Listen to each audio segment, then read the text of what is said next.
We've seen so many stories about online bullying and suicides linked to cyberbullying. So how do you make sure that your child is safe? Well, joining us this morning is Eric Herman, a clinical psychologist at the DMC Children's Hospital of Michigan. Eric, thank you so much for joining us. And, we were just talking about the fact that if you're not willing to say it in person to somebody's face or have it broadcast to everybody else, don't say it online. Is that kind of the rule? I think that is the rule. If you can't see yourself saying it to someone directly, probably not a good idea to write it. So why does this happen? Why do we feel so comfortable to be so nasty online? Well, I think that, when you're alone in your room in front of a computer, it's easier to be comfortable.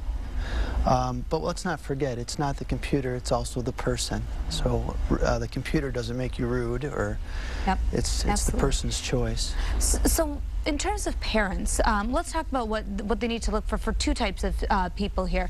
The one that is doing the bullying and the one who is being bullied. What sort of ways do they protect their children?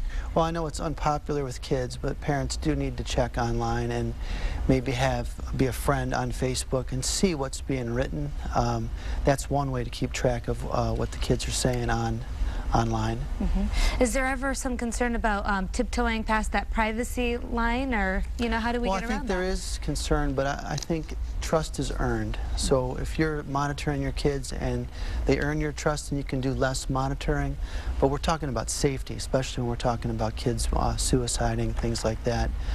I don't think that's a trust issue. Is there a good way for a parent to approach their child, to talk to them? I mean, how do you really open that line of communication about this? Well, when they're younger, you can say, unless we can monitor you, you can't have it. And I think the same goes if you're older and you're not behaving in the way you need to.